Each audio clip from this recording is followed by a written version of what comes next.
Free ആയിട്ട് trading പഠിക്കുന്നതിൻ്റെ മൂന്നാമത്തെ video ആണിത്.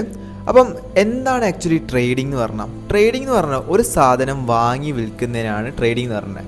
ഒരു സാധനം വാങ്ങി ചെറിയ വിലയ്ക്കോ വലിയ വിലയ്ക്കോ ആ സാധനം വിൽക്കുന്നതിനാണ് ആക്ച്വലി ട്രേഡിംഗ് എന്ന് പറയുന്നത്. ഞാൻ അധികം ലാഗാക്കി കൊണ്ടുവരുന്നില്ല, കാരണം ഈ കാര്യങ്ങളൊക്കെ എല്ലാവർക്കും അറിയായിരിക്കും. നമുക്ക് പെട്ടെന്ന് തന്നെ കാര്യത്തിലേക്ക് നടക്കാം. അപ്പോൾ നമ്മൾ ഓൺലൈൻ ട്രേഡ് ചെയ്യുമ്പോൾ നമ്മൾ ഒരുപാട് മാർക്കറ്റ് ഉണ്ട് നമ്മുടെ മുന്നിൽ. Forex market, stock market, crypto, ഈ മൂന്ന് സാധനമാണ് നമ്മൾ നോർമലി കാണുന്നത്. അപ്പം കറൻ്റ്ലി ഞാൻ ചെയ്യുന്നത് ഫോറക്സ് ആണ്. ഈ ട്രേഡിംഗ് സീരീസ് കംപ്ലീറ്റ്ലി പോകുന്നത് ഫോറക്സ് ആണ്. ഫോറക്സ് അല്ല, കമ്മോഡിറ്റീസിലെ ഗോൾഡാണ് ഞാൻ മെയിൻലി ഫോക്കസ് ചെയ്യുന്നത്. അപ്പോൾ നമുക്കിവിടെ കറൻ്റ്ലി നമ്മൾ പഠിക്കുന്നത് ഫോറക്സും കമ്മോഡിറ്റീസ് ആയിരിക്കും. അപ്പം എന്തുകൊണ്ടാണ് ഇന്ത്യൻ മാർക്കറ്റിന് പകരം ഫോറക്സ് ചൂസ് ചെയ്തതെന്ന് ചോദിച്ചു കഴിഞ്ഞാൽ, ഇന്ത്യൻ മാർക്കറ്റിൽ ഒരു ദിവസം അറൗണ്ട് 8 to 15 ലക്ഷം കോടീൻ്റെ മൂവ്മെൻ്റ് ആണ്. എന്നാൽ ഫോറക്സിലേക്ക് വരുമ്പം ഒരു ദിവസം 625 ലക്ഷം കോടി പ്ലസ് ആണ് ഒരു ദിവസത്തെ വോളിയം. അത്രയും ഗ്ലോബൽ മാർക്കറ്റാണ്, അത്രയും വലിയ മാർക്കറ്റ് അറിയപ്പെടുന്നത്. നമ്മൾ ഇന്ത്യൻ മാർക്കറ്റ് എന്ന് പറഞ്ഞാൽ അറൗണ്ട് 9:15 to 3:30 ആ ഒരു ടൈം ആയിരിക്കും. പക്ഷേ ഫോറക്സ് എന്ന് പറഞ്ഞാൽ അറൗണ്ട് 24 hours പറഞ്ഞ പോലെ ഇരിക്കും ഉണ്ടാവുക. കാരണം ഓരോ സെഷൻ ഓപ്പൺ, എന്താണ് സെഷൻ, ഈ കാര്യങ്ങളൊക്കെ പറയാം. ഓരോ സെഷൻ ഓപ്പൺ ആയി ക്ലോസ് ആകുമ്പോൾ അറൗണ്ട് നമുക്ക് 24 hours ആയിട്ട് നമുക്ക് ഫീൽ ചെയ്യും. ഓക്കെ, അപ്പം ഫോറക്സ് മാർക്കറ്റ് എന്ന് പറഞ്ഞാൽ സിമ്പിളായിട്ട് പറയുന്നതാണെങ്കിൽ ഫോറിൻ എക്സ്ചേഞ്ച് ഓഫ് കറൻസി. ഒരു കറൻസിയും വേറൊരു കറൻസിയും, രണ്ട് രാജ്യങ്ങളുടെ കറൻസിയും പെയർ ചെയ്ത് ട്രേഡ് ചെയ്യുന്നതിനാണ് ആക്ച്വലി ഫോറക്സ് ട്രേഡിംഗ് എന്ന് പറയാം. ഓക്കെ, ഒരു രാജ്യത്തിൻ്റെ കറൻസിയും വേറൊരു രാജ്യത്തിൻ്റെ കറൻസിയും പെയർ ചെയ്ത് ട്രേഡ് ചെയ്യുന്നതിനാണ് ഫോറക്സ് കറൻസി എന്ന് പറയാം. അപ്പോൾ ഞാൻ പറഞ്ഞു, സ്റ്റോക്ക് ഉണ്ട്, ഫോറക്സ് ഉണ്ട്, കമ്മോഡിറ്റീസ് ഉണ്ട്, ക്രിപ്റ്റോ ഉണ്ട്. അപ്പം സ്റ്റോക്ക് എന്ന് പറഞ്ഞാൽ കംപ്ലീറ്റ്ലി ഫോർ ഇന്ത്യൻ മാർക്കറ്റാണ്. ഇന്ത്യൻ സ്റ്റോക്ക് എക്സ്ചേഞ്ച് എന്നൊക്കെ നിങ്ങൾ കേട്ടിട്ടുണ്ടാവും. ഓക്കെ, എന്താണ് ഇന്ത്യൻ സ്റ്റോക്ക് എക്സ്ചേഞ്ച് എന്ന് പറഞ്ഞു കഴിഞ്ഞാൽ, ഒരു കമ്പനിയുടെ ഷെയർ വാങ്ങി വിൽക്കുന്നതിനാണ് ആക്ച്വലി സിമ്പിളായിട്ട് പറയുകയാണെങ്കിൽ നമ്മൾ സ്റ്റോക്ക് മാർക്കറ്റ് എന്ന് പറയാം. ഇറ്റ് മീൻസ് നമ്മളിപ്പോൾ ഒരു കമ്പനി ഉണ്ട്, ആ കമ്പനി എന്താക്കും, നല്ലോണം ഷെയർ നമുക്ക് തരും. ഈ ഷെയർ നമ്മൾ വാങ്ങുമ്പോൾ നമ്മൾ ആ കമ്പനീൻ്റെ ഒരു പാർട്ടാണ്. ആ കമ്പനി നല്ല രീതിയിൽ ഗ്രോ ചെയ്ത് കഴിഞ്ഞാൽ നമ്മുടെ ഈ ഷെയറിൻ്റെ റേറ്റും നല്ല രീതിയിൽ ഗ്രോ ആവും. ആൻഡ് നമുക്ക് അതിനേരം ഒരു പ്രോഫിറ്റ് കിട്ടും.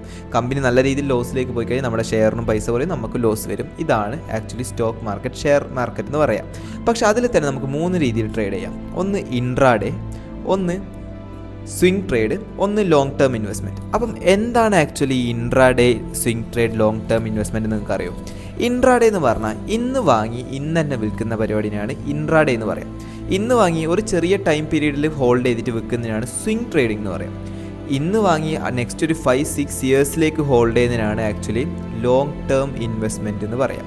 സിമ്പിളായിട്ട് പറഞ്ഞാൽ ഇൻട്രാഡേ എന്ന് പറഞ്ഞാൽ ഇന്ന് വാങ്ങി ഇന്ന് വെക്കുന്നതിന്, സ്വിംഗ് എന്ന് പറഞ്ഞാൽ ഇന്ന് വാങ്ങി ചെറിയൊരു ടൈം ഓഫ് പീരീഡ് നമ്മുടെ കയ്യിൽ ഹോൾഡ് ചെയ്ത് വെക്കുന്നതിനും, ലോങ് ടേം പറഞ്ഞാൽ ഇന്ന് വാങ്ങി നെക്സ്റ്റ് ഒരു 3 to 5 ഇയേഴ്സ് കഴിഞ്ഞ് വെക്കുന്നതിനാണ് നമ്മളെ ലോങ് ടേം എന്ന് പറയുന്നത്.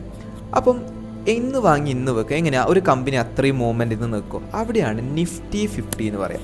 പറഞ്ഞാൽ ഇന്ത്യയിലെ ടോപ്പ് 50 കമ്പനീസും കൂടെ ഒരു ഷെയറാക്കി കാണിക്കും. Okay, top 50 companies. അപ്പം ആ കമ്പനിയിൽ ഏറ്റവും എന്താ പറയുക, ആ കമ്പനി ഇങ്ങനെ മാറിക്കൊണ്ടിരിക്കും. പറഞ്ഞു കഴിഞ്ഞാൽ ഏറ്റവും കൂടുതൽ ഇത് കുറയുമ്പോൾ അത് പോയി പുതിയ കമ്പനി ആ നിഫ്റ്റി 50 ലിസ്റ്റിലേക്ക് വരും. അപ്പം അതാണ് നിഫ്റ്റി 50 എന്നൊക്കെ നിങ്ങൾ കേട്ടൊരു സംഭവം. പക്ഷേ ഇതൊക്കെ സെബീൻ്റെ അണ്ടറിലായിരിക്കും. പറഞ്ഞു കഴിഞ്ഞാൽ സെബി രജിസ്റ്റേർഡ് കമ്പനി ആയിരിക്കും. സെബീൻ്റെ അണ്ടറിൽ വരുന്ന സാധനമാണെങ്കിൽ ഈ ഇന്ത്യൻ സ്റ്റോക്ക് മാർക്കറ്റ്. അപ്പോൾ ചില ബ്രോക്കേഴ്സ് നിങ്ങൾക്ക് കേൾക്കും, ചില ഇന്ത്യൻ മാർക്കറ്റിലേക്ക് പോകുമ്പോൾ നമുക്ക് ബ്രോക്കറിന് വരാൻ ഡിമാറ്റ് അക്കൗണ്ട് ആയിരിക്കും. അപ്പോൾ ഡിമാറ്റ് അക്കൗണ്ടിൽ നിങ്ങൾ പറയും, ചിലപ്പോൾ നമ്മൾ ആഡ് കാണുന്ന ഏഞ്ചൽ വൺ, സെറോദ, അപ്സ്റ്റോക്സ്, ഈ സാധനങ്ങളൊക്കെ സത്യം പറഞ്ഞു കഴിഞ്ഞാൽ സെബീൻ്റെ അണ്ടറിലാണ്. അപ്പോൾ എന്തെങ്കിലും ഒരു ഇഷ്യൂ, ലൈക്ക് നിങ്ങൾക്ക് എന്തെങ്കിലും ഭാവിയിൽ എന്തെങ്കിലും ഒരു ഫണ്ട് വന്നിട്ട് റിലീസ് ചെയ്യാത്തോ അല്ലെങ്കിൽ വിഡ്രോ ചെയ്തിട്ട് അക്കൗണ്ട് കയറാത്തോ, ഇങ്ങനെ എന്തെങ്കിലും ഇഷ്യൂ ഉണ്ടെങ്കിൽ നമുക്ക് കേസിന് കൊടുത്തു കഴിഞ്ഞാൽ അവരത് നമുക്ക് റിലീസ് ചെയ്ത് തരും. കാരണം അതാണ് അവരുടെ സെബീൻ്റെ അണ്ടറിൽ വരുന്നതിനെ കൊണ്ടാണ് നമുക്ക് എന്തെങ്കിലും ഇഷ്യൂ ഉണ്ടെങ്കിൽ അവർ നമുക്ക് സോൾവ് ചെയ്ത് തരും. ഇതാണ് ആക്ച്വലി ഇന്ത്യൻ മാർക്കറ്റ്. അപ്പം അതിൽ തന്നെ 2 എക്സ്ചേഞ്ചാണ്. ലൈക്ക് നമ്മൾ പറഞ്ഞ സ്റ്റോക്ക് എക്സ്ചേഞ്ച് ആണ് നമ്മളൊരു കമ്പനി ഷെയർ വാങ്ങുന്ന സ്റ്റോക്ക് മാർക്കറ്റ്. ഈ സ്റ്റോക്ക് എക്സ്ചേഞ്ച് നടക്കുന്നത് NSE BSE എന്ന് പറയും. നാഷണൽ സ്റ്റോക്ക് എക്സ്ചേഞ്ചും ബോംബെ സ്റ്റോക്ക് എക്സ്ചേഞ്ചും. ഓക്കെ, അപ്പം ബോംബെ സ്റ്റോക്ക് എക്സ്ചേഞ്ചിനെക്കാളും കുറച്ചും കൂടെ അഡ്വാൻസ് ലെവലാണ് നാഷണൽ സ്റ്റോക്ക് എക്സ്ചേഞ്ച്. ഇതൊക്കെ ഇന്ത്യൻ മാർക്കറ്റ് അതിനെ കൊണ്ടാണ് സ്പീഡിൽ ഓടിച്ചിട്ട് പോകുന്നത്. ഇതൊന്നും ജസ്റ്റ് അറിഞ്ഞിരിക്കേണ്ട കാര്യമില്ല, ജസ്റ്റ് ഒന്ന് അറിഞ്ഞിരുന്നോട്ടെ എന്ന് വിചാരിച്ചിട്ട് കാര്യം. അപ്പം നമ്മൾ ഫോറക്സ് ചൂസ് ചെയ്യാനുള്ള ഏറ്റവും വലിയ റീസൺ എന്ന് പറഞ്ഞു കഴിഞ്ഞാൽ ടൈം ലിമിറ്റാണ്. ഒന്നും പറഞ്ഞു കഴിഞ്ഞാൽ 9:30 മുതൽ 3:30 വരെയുള്ളൂ. ഇവിടെ എന്ന് പറഞ്ഞു കഴിഞ്ഞാൽ നമുക്ക് 24 hours ഉണ്ടാവും. ഓക്കെ, ആൻഡ് ഫോറക്സ് എന്ന് പറയുമ്പം ഗ്ലോബൽ മാർക്കറ്റാണ്. ഇന്ത്യ എന്ന് പറയുമ്പോൾ ഒരു രാജ്യത്തിൻ്റെ മാർക്കറ്റാണ്, പക്ഷേ ഫോറക്സ് മാർക്കറ്റ് പറയുമ്പോൾ ഗ്ലോബൽ മാർക്കറ്റാണ്. സോ എന്താണ് ഫോറക്സിൻ്റെ വിശേഷങ്ങളൊക്കെ നെക്സ്റ്റ് വീഡിയോയിൽ വരും. ജസ്റ്റ് ഈ ചാനൽ ഒന്ന് സബ്സ്ക്രൈബ് ചെയ്ത് വെച്ചേക്ക്.